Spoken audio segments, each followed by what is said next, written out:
также на странице нашей программы в газете научного сообщества «Поиск». Гранит науки. Открытие третьего тысячелетия. Эхо твоего города вместе с радио «Эхо Москвы».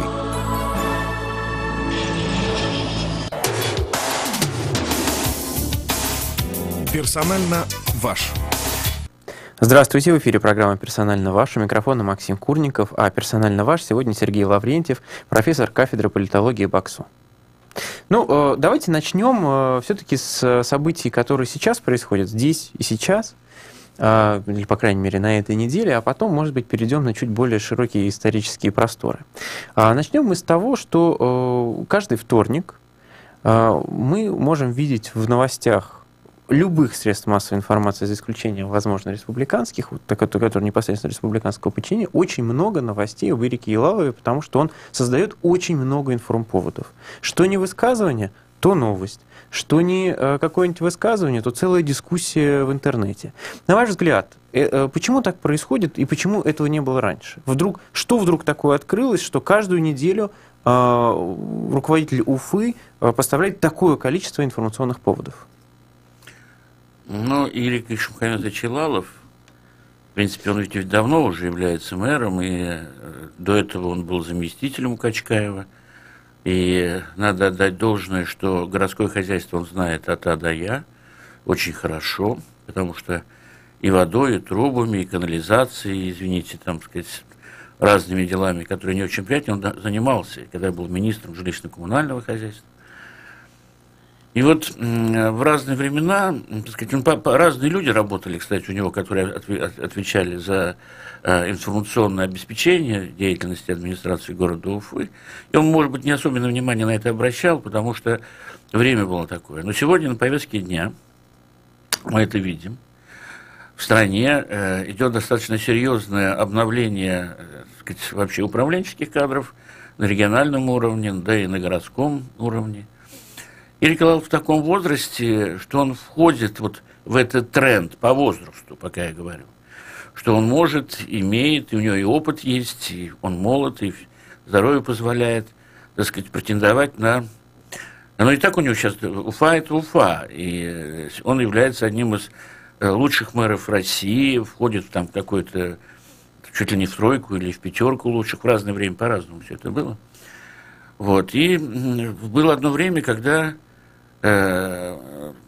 мэрию, буквально, может быть, полгода назад, сотрясали скандалы, связанные с деятельностью одного заместителя, второго заместителя, и там еще какие-то вещи. И, понятно, скандал тоже реклама, потому что это, по крайней мере, на слуху тех людей, которые в центре скандала. И вот эти скандалы, они немножко стали, мне кажется, его в положение такого фона, что ли. Яркого, но фона. Вот сегодня ситуация совсем другая, и, так сказать, скандалы в прошлом, так сказать, там суды решат, что и как. Вот. Но тренд российский обозначен, и 13 глав регионов обновлены, и в перспективе предстоит то же самое. Вот. Я думаю, что это не значит, что, кстати, он на что-то там претендует, конечно, я предчувствую вопрос, да? Вот. Но в условиях, когда и тебя могут заменить, как мэра, да, лучшая, так сказать, вот эта индульгенция от этого, это хорошая информированность о том, что ты делаешь, о том, ты как это делаешь, сколько ты энергии на это тратишь, вещи, которые... не принято раскрывать, например, когда не хватает на что-то денег, или кто-то эти вещи надо раскрывать, потому что люди должны это знать. Вот. И это как раз позволяет сохранить себя. Это всегда это закон, так сказать, любой политики. Вот. Любая вот такая публичность, открытость. Попробуйте что-нибудь там, приклеишь ярлык грубиян там, или что-нибудь еще. Это ни о чем не говорит. Абсолютно. Тем более народу у нас сильная личность нравится, тем более на фоне некоторых руководителей, которые демонстрируют свою интеллектуальную, так сказать, составляющую. Вот как раз крепкой руки часто не хватает. Вот она здесь присутствует, и И, кстати, не всегда он такой был. Он очень образованный, умный человек, прекрасно знает историю. Он даже со мной как-то вступил в дискуссию.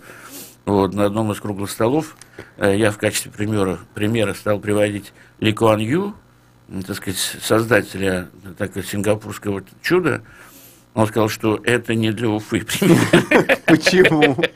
Ну, что там авторитарный режим, что там отсутствие и так далее. Так, оказывается, Елалов демократ. Да, я вам сразу говорю, что не только демократ, он подготовленный человек. Насчет демократии, это ведь тогда, когда это востребовано, это процедура. Процедуру не нарушай, делай все, как прописано, так сказать, в инструкциях и законах, и все. Интересно, с Ли Куан Ю вы меня так вообще удивили, потому что я просто помню, что одна из самых знаменитых фраз Ли Куан Ю: если вы хотите побороть коррупцию, посадите несколько своих лучших друзей, да? И вы знаете за что, и они знают за что. По-моему, так звучала эта фраза. Ну, вы сказали по поводу того, что быть ярким, быть заметным — это лучшая индульгенция от того, чтобы тебя сняли. Ну, или, по крайней мере, какая-то защита. Может быть, не лучшая, но защита. А вот по поводу назначения, вы знаете, у меня возникает вопрос, потому что как раз те губернаторы, которых назначали, многие из них, это люди абсолютно неизвестные не только в регионе, но, в общем, и на федеральном уровне, и в регионе. Ну, например, самый, наверное, хрестоматийный пример — это как в Новосибирскую область, не самый простой и не самый, скажем, при этом там, захудалый регион, назначается человек из Вологды, который, ну, на таком уровне, наверное, не управлял никогда. И, самое главное, неизвестен никогда был. Ситуация вот в чем. Здесь, если мы вот этот сюжет, то, может быть, в Новосибирске там ситуация, видимо, с элитами до такой степени зашла в сложное положение, вот эта борьба между различными группировками, это вот сегодня один из критериев оценки, хорошо или плохо. Там, где есть внутриэлитная борьба в регионе, это плохо. И здесь, как правило, может быть направлен там на парашюте какой-нибудь там из Вологды или Костромы, еще откуда-то. Вот. Если взять нашу историю, здесь, я думаю, этого никогда не будет. Почему? Ну, во-первых, это республика со своими сложностями, и ни в какой Вологде, и даже в Москве никогда не вырастет такой специалист, который в состоянии разобраться в том, что здесь исторически и тогда происходит. Если бы вы сказали это год назад, у меня не было бы примера Дагестана, и я бы просто кивал. Вот. Но насчет примера Дагестана я об этом подумал, но это там уже до такой степени ситуация запущенная другим интеллектуалом, другим доктором наук, господином Абдулатиповым, умнейший человек.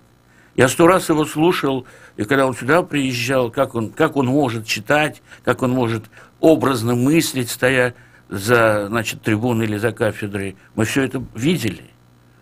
Но для того, чтобы руководить таким регионом, причем он в Дагестане, ведь он оттуда, он там никогда не работал. Он даже интеллектуалом стал в Архангельской области. Видимо, там способствует вот температура, так сказать, некому интеллектуальному росту. Но там-то нет. И такой степени, что надо было генерала в отставке направлять туда. Но, слава богу, этого нет. Я не думаю, что там пришлют какого-нибудь генерала или полковника в худшем случае.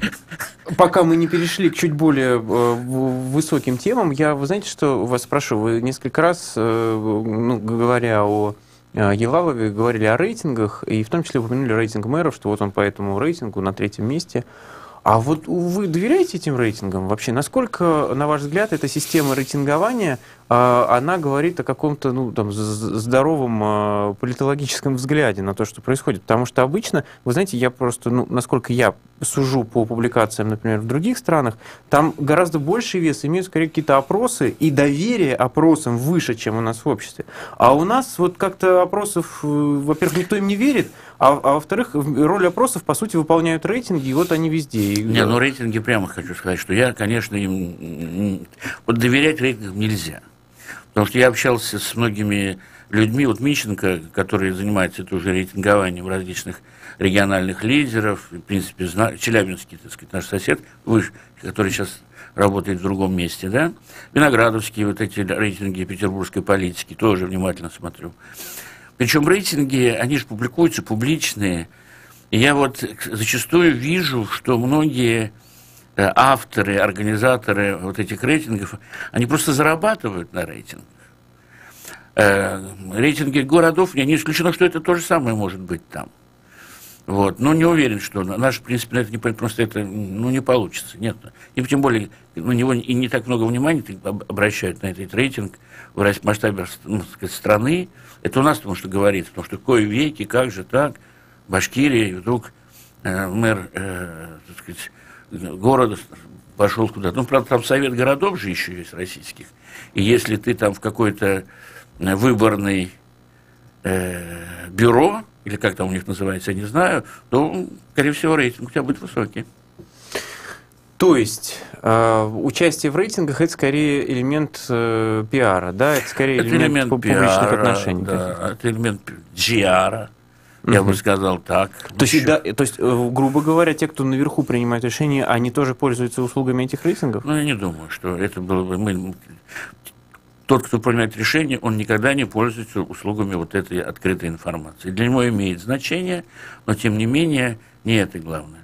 Вот эти критерии оценки эффективности деятельности, вот которые сегодня, это межнациональные отношения, это критерии, потому что здесь есть проблема, она вечная будет проблема для России. Демографическая ситуация, так сказать, рождаемость и так далее, это тоже.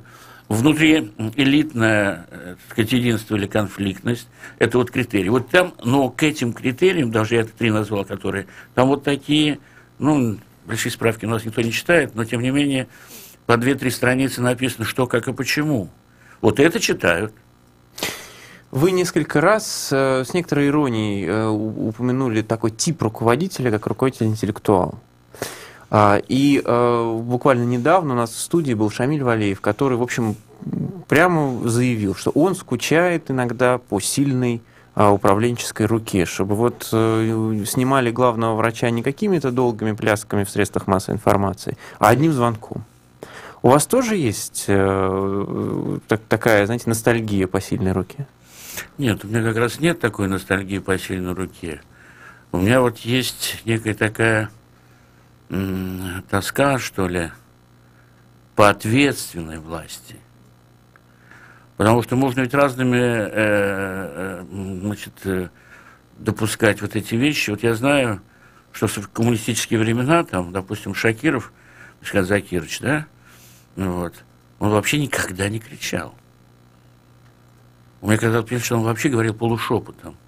Ну, не дай бог, ты его не услышишь. Вот, здесь это немножко другая, потому что там можно, конечно, что, так сказать, перья будут лететь, но толку-то от этого. Потому что есть такие руководители, но они, так сказать, все, выпустили пар, потом надо опять нормально, дружно работать. Но у нас, к сожалению, я вот просто наблюдаю, вот эта чехарда кадровая, не самые неумехи, не самые просто уходят и все. Потому что у меня такое впечатление, что даже я бы вывод сделал, что если ты сам никогда не работал в команде, и у тебя не стало частью твоей вот сущности вот этот командный дух, командная солидарность и командная ответственность, а ты все время где-то вот так, с течением, так сказать, обстоятельств, и никогда у тебя не было и так далее, то ты никогда не создашь такую команду. На ваш взгляд, сегодня в руководстве республики нет команды? Нет. Насколько это проблема? Может быть, в конце концов... Это у многих проблем, это не так легко. На ваш взгляд, это проблема системная, это проблема того, что вообще, в принципе, создать сегодня в тех условиях команду очень сложно, потому что кто-то не пойдет, или пойдут изначально люди мотивированные не так, как должны быть мотивированы. Или это проблема личностей, скажем так, которые принимают решения сегодня. Это именно их неспособность или нежелание создавать команды. Ну, наверное, желание-то есть, это же такое благое желание. Но вопрос о том, что какие критерии в основе. Личная лояльность, ответственность, оценка профессиональных качеств. Ну, как это оценивается? Где вот это оценивается? На основании чего это оценивается? Вот, допустим, в свое время, при всех, так сказать, негативах, которые была у, допустим, кадровой политики в советское время, ну, там же кадры выращивались, там была некая... Вначале ты поработаешь здесь, потом следующий этап и следующий этап. Потом специально смотрели, приглядывали то, что может. где ты тянешь. И совсем не значит, что ты универсальный, ты можешь везде и всюду. Вот. А где у тебя получается, там и работай.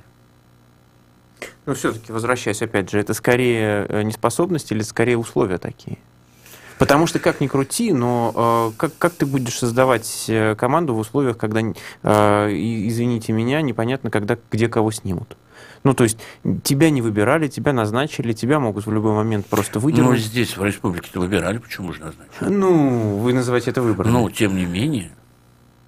Но это всем не значит, что вдруг не появится решение с утратой доверия, там, в связи с переходом на другую работу. Все нормально, и никто ничего не спрашивает, что за работа. Хорошо, убрали, я по-другому передвинули, задам потом вопрос. выясняется, что... Я по-другому задам вопрос. Как вы оцениваете эволюцию значения должности губернатора, давайте это упрощенно скажем, губернатора, главы региона, в России в последние 10-15 лет? Насколько, на ваш взгляд, этот уровень власти вызывает какое-то уважение как у представителей выше каких-то стоящих структур, так и у населения? Не произошло ли какой-то девальвации, скажем так, этой должности?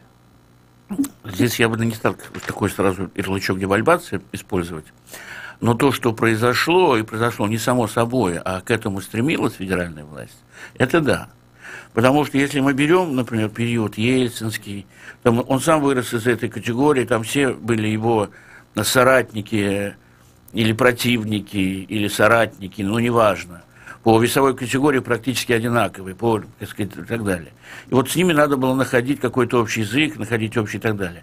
Поэтому мы там говорили о каких-то...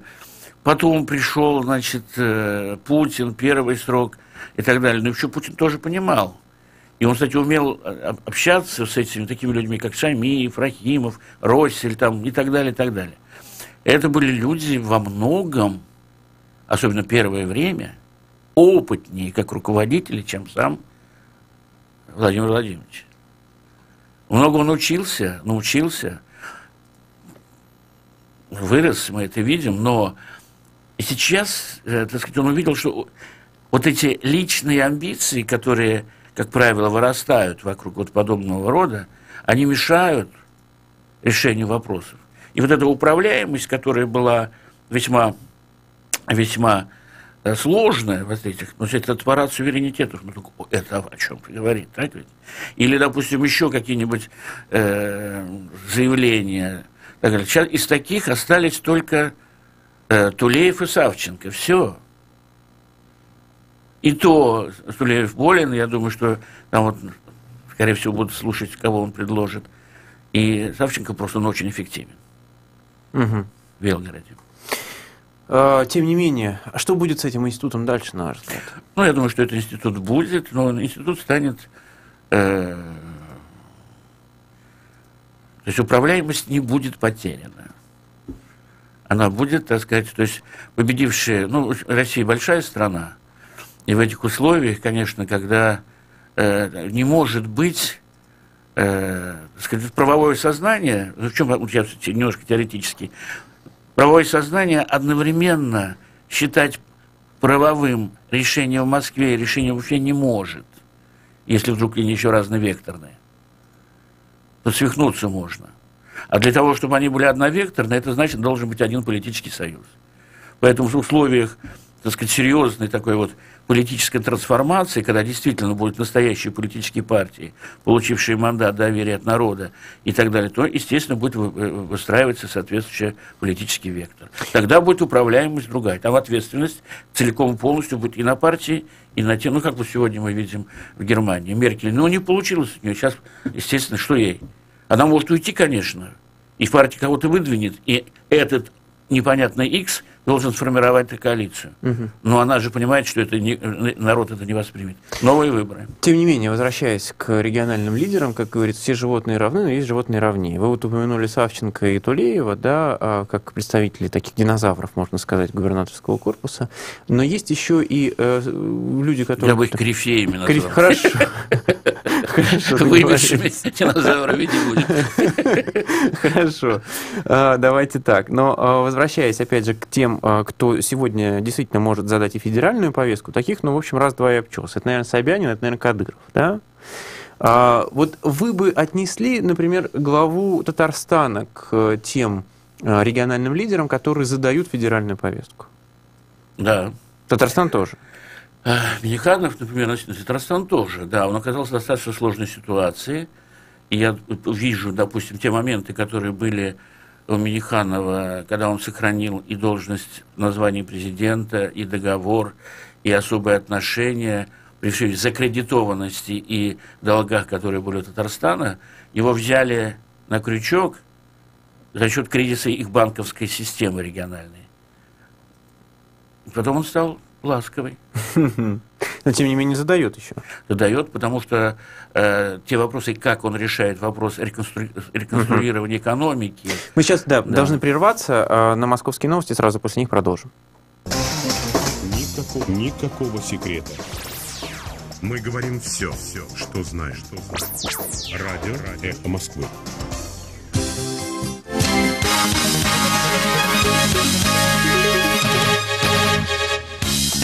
В Москве 13 часов 30 минут на Эхе Новости. Посольство России в Великобритании открыло книгу соболезнований в связи с кончиной оперного певца Дмитрия Хворостовского. Он скончался в Лондоне в возрасте 55 лет после продолжительной болезни. Более 2 лет Хворостовский боролся с онкологическим заболеванием. Певец и депутат Госдумы Иосиф Кобзон сообщил, что Хворостовский оставил завещание, согласно которому его тело должно быть кремировано, прах разделен на 2 части, захоронен в Москве и Красноярске. Впрочем, окончательное решение за родственниками певца. Кремль обещает приложить все усилия для защиты сенатора Сулеймана Керимова, который задержан во Франции. Пресс-секретарь президента Дмитрий Песков отметил, что Керимов является носителем дипломатического паспорта. По данным западных СМИ, российский сенатор задержан по делу об уклонении от уплаты налогов. Накануне срок его содержания под стражей был продлен еще на сутки. В прокуратуре Ниццы сегодня сообщили, что в течение дня состоится допрос Керимова. Тверской суд Москвы приговорил бывшего сенатора Умара Джабраилова к штрафу в 500 000 рублей за стрельбу в московском отеле. Наградной пистолет, из которого он стрелял, будет передан на хранение в МВД. Джабраилов сказал, что более чем доволен приговором. В конце октября бывший сенатор был оштрафован судом на 4000 рублей за употребление наркотиков.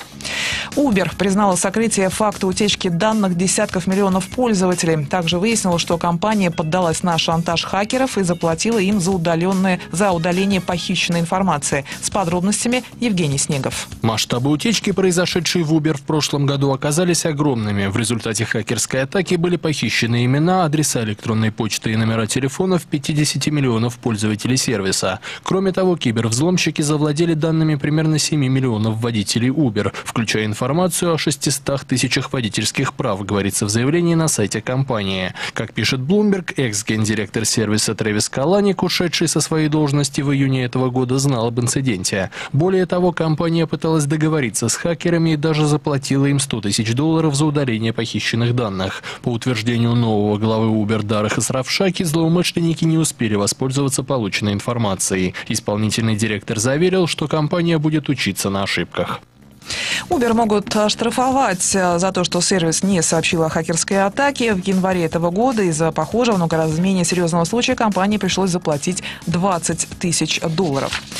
Желтый уровень опасности объявлен в Москве. В ближайшие часы ожидается понижение температуры. Уже ночью в столичном регионе обещают минус 5-7. Похолодание будет сопровождаться небольшим снегом и гололедицей. При этом возможны и порывы ветра до 17 метров в секунду. Сейчас в Москве пока минус 1 градус, давление 742 миллиметра ртутного столба, относительная влажность воздуха 89%.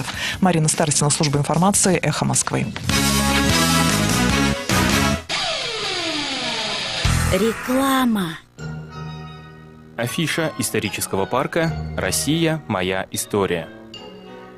Исторический парк «Россия. Моя история» – это масштабный мультимедийный комплекс, в экспозициях которого представлена вся история России от конца первого тысячелетия до современных дней. Более чем тысячелетняя история страны дается здесь панорамно при помощи современных технологий. Это настоящий живой учебник истории России, полюбившийся школьникам и студентам за свою наглядность и увлекательность. Материалы экспозиции рекомендованы Министерством образования и науки Российской Федерации и расположены на площади более 7000 квадратных метров.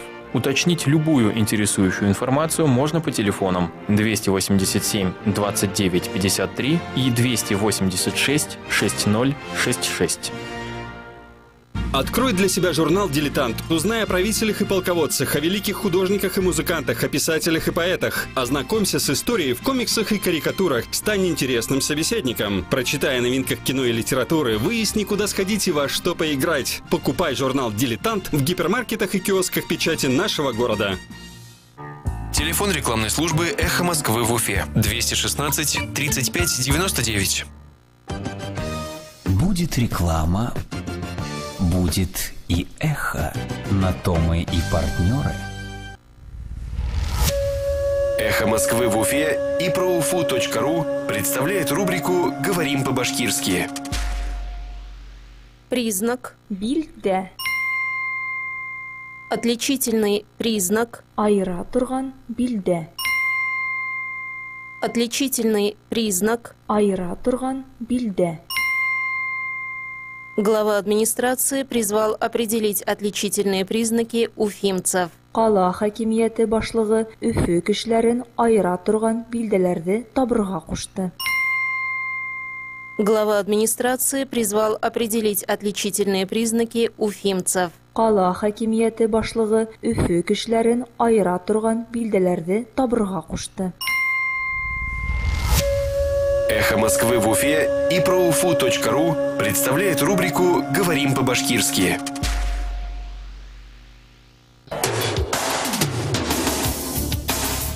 Персонально ваш.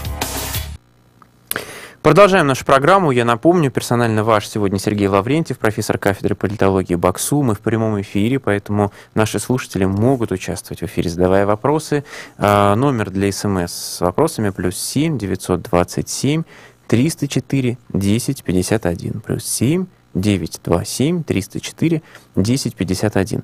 Мы с вами начали, в общем, да, говорить много о региональных лидерах и так далее. Ну, давайте теперь поговорим о том, что в регионах происходит вообще, и насколько, на ваш взгляд, политически система правильно на это реагирует.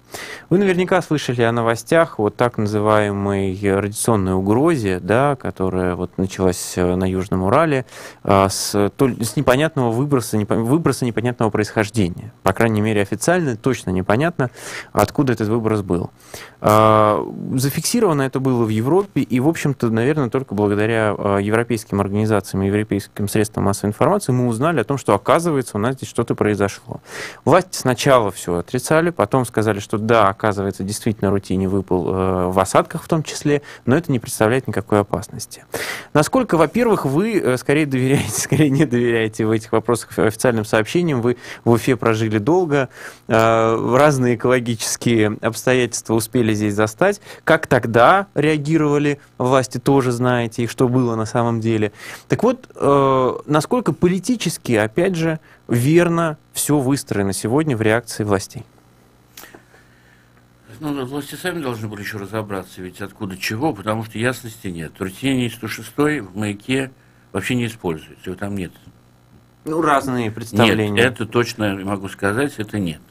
Так. Вот. Потому, причем одновременно, а это конец сентября, потом был следующий, так сказать, сюжетик в середине октября, а сейчас ноябрь, выпадало трутений в Румынии.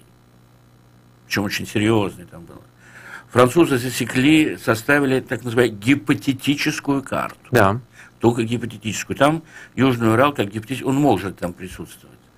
Но насколько я себе представляю, что рутений просто он не в состоянии, вот он так летуч, что он не концентрируется, и его только можно так лабораторно, так сказать, оценить. Причем губернатор Челябинской области выступал об этом и говорил об этом, что не представляет никакой опасности, хотя у нас тут возникает, он был прав.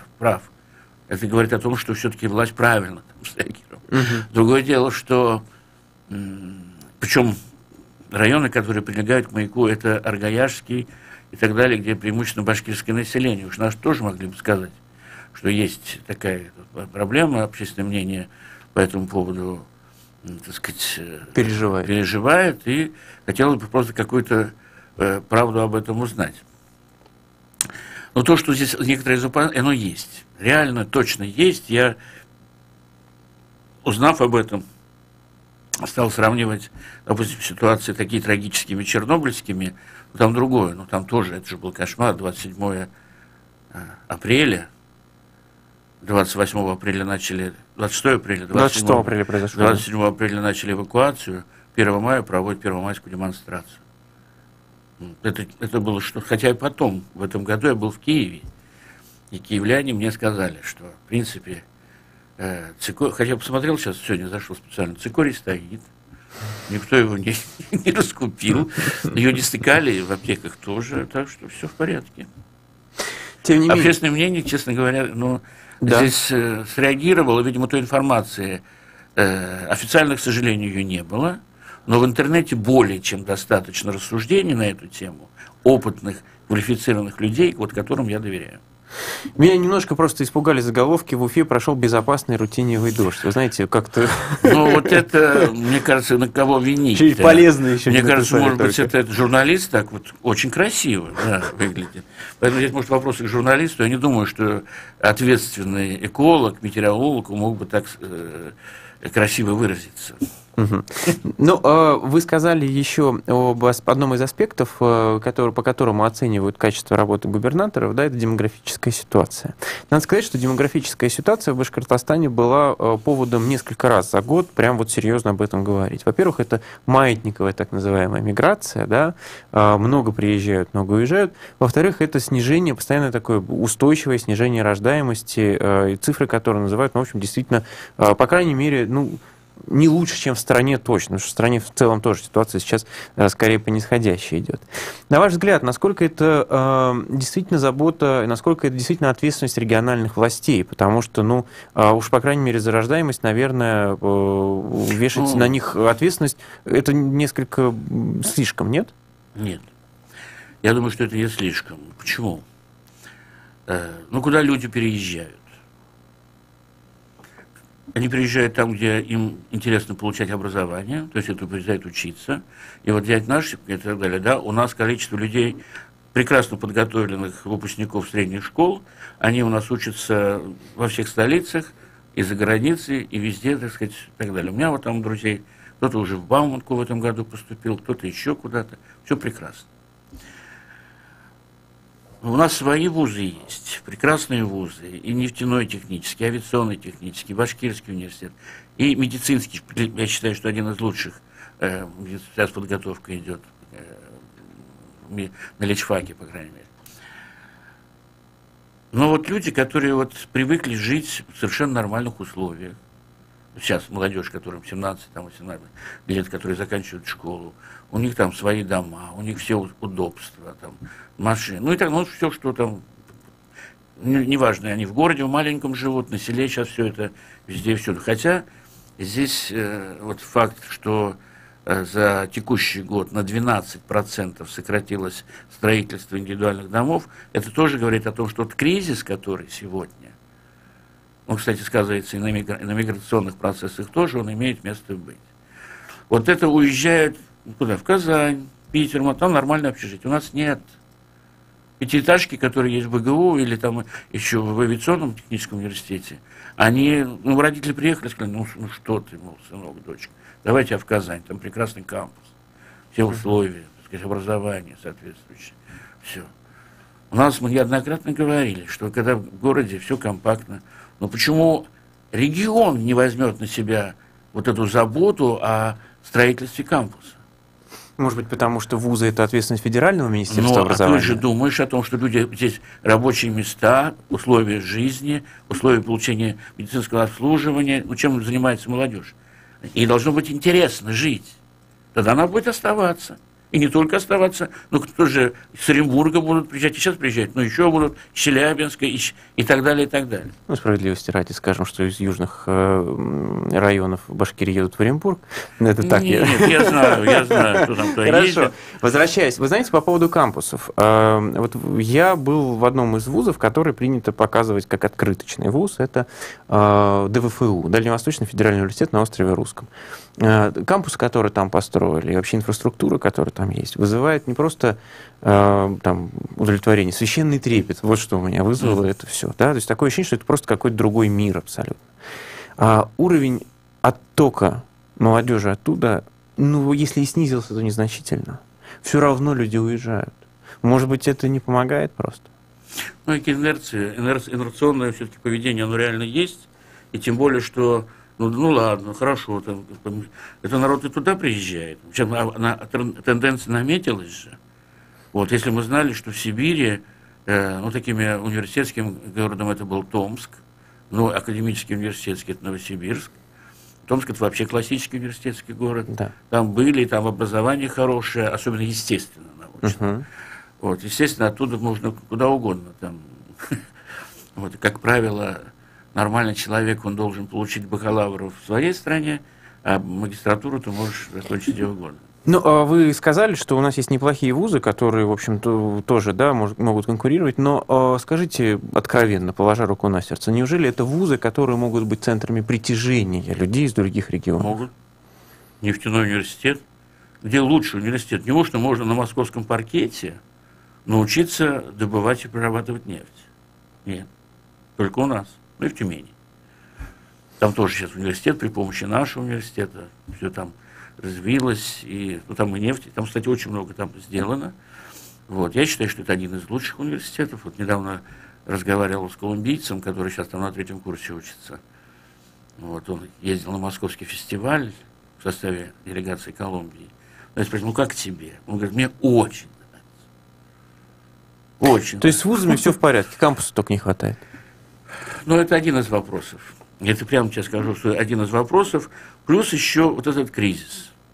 Он реально сказывается, когда, так сказать, заработков меньше, рабочие места закрываются и так далее. Но люди ищут работу. Тем более у нас, если взять нашу республику, вот мы гордимся, что у нас 40% живет на селе, но 40% это избыточное население. А куда девать это избыточное население? В города не принимают, нет рабочих мест, значит, надо куда-то уезжать, и оно уезжает. А сами села не развиваются в том направлении, как перерабатывающая агроиндустрия. Еще раз напомню, что мы в прямом эфире, номер для СМС +7 927 304 1051. Скажите, а на ваш взгляд, например, обязательное изучение языка в том или ином регионе влияет на выбор потенциальный для жизни или нет? Вопрос с языком, знаете, он вечен. Потому что я знаю, мой в свое время преподаватель в школе еще, учитель, он говорит, знаешь, я когда учился, это значит практически в довоенное время, у нас тоже преподавали башкирский язык. Потом и так далее. Это никуда ничего, это не мешает. Вот. Другое дело, у меня вот был приятель, к сожалению, сейчас его нет, который, вот, когда он жил в Казани, у него родители военные, ему страшно нравилось учить татарский. И многие удивляли, когда он приехал, Алеша, Алексей Иванович, прекрасно говорит на татарском. Да и сейчас у меня в Казани есть там друзья, которые прекрасно. Здесь тоже, я вот не считаю, что это предосудительно, плохо. Лишнее знание, оно вообще не может ни оскорбить, ни удивить. Другое дело, что добровольно.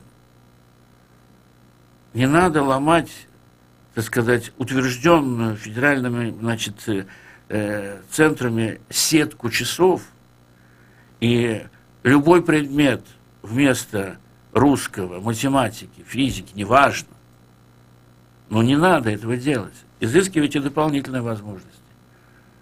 Факультативно. Родной язык там реально присутствует в самой сетке. Но не лезьте на другие территории, и все будет в порядке. На ваш взгляд, вот то, как разрешился конфликт, да? Я думаю, что он разрешился. Ну, хорошо, на данном этапе, по крайней мере, да, Генеральная прокуратура сказала, что претензий нет, по крайней мере, в Башкортостане. И это какое-то половинчатое решение, это чья-то победа. Как вы это оцениваете? Ну, в данном случае я считаю, что здесь и прокуратура-то там ей сказали, скажи вот это, и сказала. Потому что, так сказать, там особо ретивые стали, мне кажется, не соблюдать главного, не навреди. Вот. И прокуратура ведь может навредить. И мы это просто реально видим и так далее. Вот не навреди. К сожалению, вот таких тонко ощущающих проблем у людей, в том числе в нашем Минобре, к сожалению, в нужное время не оказалось.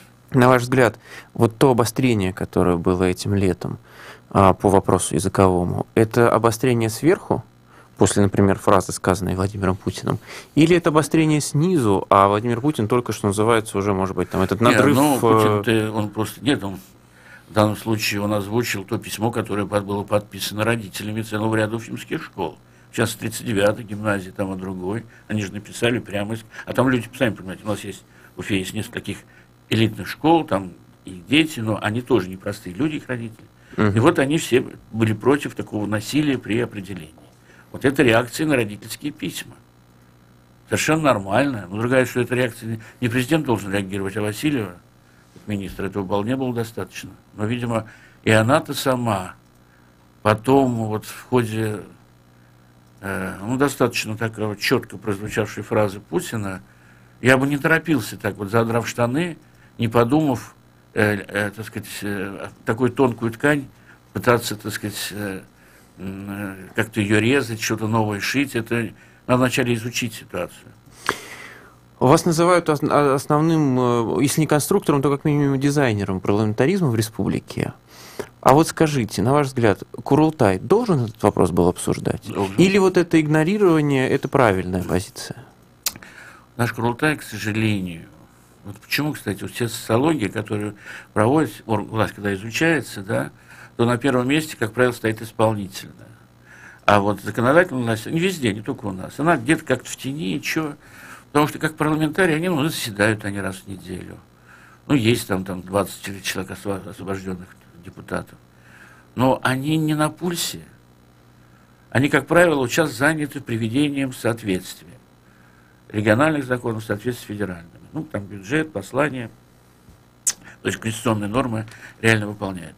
Но для того, чтобы посмотреть, что если там такие яркие фигуры, которые, так сказать, рвут рубаху на себя и борются за интересы электората, что-то не видно. Насколько, на ваш взгляд, ситуация через год может измениться или не Когда может? выборы будут? Насколько эти выборы действительно могут что-то поменять в этой ситуации? Я не думаю, что там что-то поменяется. Почему? Потому что здесь до такой степени все управляемо, реальных политических сил, реальных политических партий, которые занимают какую-то самостоятельную позицию, их же нет. Взять даже эти оппозиционные партии, так называемые, коммунисты, Справедливая Россия, кто там еще у нас вошли, кажется, 6 патриоты, где они? Они даже депутатским мандатом не пользуются. Это правда, они не пользуются, по крайней мере, те депутаты, которые сегодня в Курултае, не пользуются. Но вот лидер коммунистов в Башкортостане, да, поучаствовал в митингах явно несогласованных, да, более того, за это получил даже штрафы. Насколько, на ваш взгляд, вот такая радикализация, да, в том числе и действующих парламентских сил, возможна на выборах 2018 года? Такую знаете, собственную игру попробовать начать играть, а не играть в игре, которую им предложит Нет, эта игра, скорее всего, будет этот вопрос, в частности, так называемый национальный вопрос, это ущемление языка или кадровая политика. То есть эта тема может возникнуть на выборах? Не то, что она возникнет, она будет. Другое дело, что насколько профессионально с этими надо жить. Это было всегда, надо просто нормально разговаривать. Вот и все.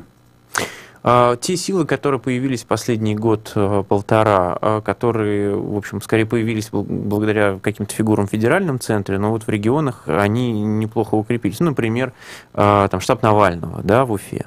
Насколько это сила, которая будет оказывать влияние на выборы, в том числе не только президентские, да, но на выборы в Курултай, например? Здесь я как наблюдаю ситуацию, вижу, что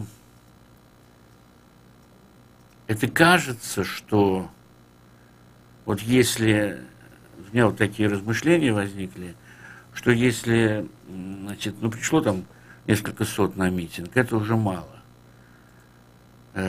Сколько людей, так сказать, в виртуальных каналах читает информацию, общается в сетях. Вот здесь я как раз вижу, что там гораздо больше, особенно молодежь. Казусный случай просто хочу рассказать. смотрю фильм, ну, такой нормальный фильм, это вот посвященный он Гоголю, Гоголь «Начало». Ну, видимо, какая-то группа школьников в кинотеатре, таких школьников, тинейджеры, старшеклассники, которые уже где-то интересуются взрослой жизнью. Но когда фильм заканчивается, там разные, ну, слово, не будем говорить о фильме, и громкая фраза одного из ребят: так в этом же Навальный, и хохот на весь зал. Вот здесь мне показалось, что если эта категория уже, то это надо изучать. Но это надо изучать. Я лично не являюсь сторонником Навального, нет. Хотя его постановка вопросов по борьбе с коррупцией, по собственности, это серьезные вопросы. Вот, потому что это очень серьезные вопросы. Вот как сегодня этот, как член Совета Федерации, там арестованный во Франции, вопрос оплаты налогов. Налог со собственностью, ну, оформленный. Но давно уже доложили, что все наши депутаты, как думские, так и от собственности или продали, или отказались, или перевели. Формально, да. Но, сказать, получается, что на него стрелки переводят, что он денег не дал, чтобы уплатить налог. Послушайте, по Навальному примерно понятно, да, что действительно у него есть тут какая-то молодая, особенно аудитория. Только молодая. Насколько это может повлиять на проведение выборов? Насколько эта сила способная, на ваш взгляд, заявить своих кандидатов, если не по республике, то, по крайней мере, по Уфе, и побороться за мандаты? Они абсолютно не организованы. Вот как в свое время сказали апофигисты. Апофигисты, это Поляков так, значит, Юрий Писатель назвал это. Вот они и есть апофигисты. Они будут как угодно говорить, да, что, то есть на выборы не ваш пойдут. Московский опыт Гудкова, Каца и так далее не впечатлил. Вам кажется, что это капля в море?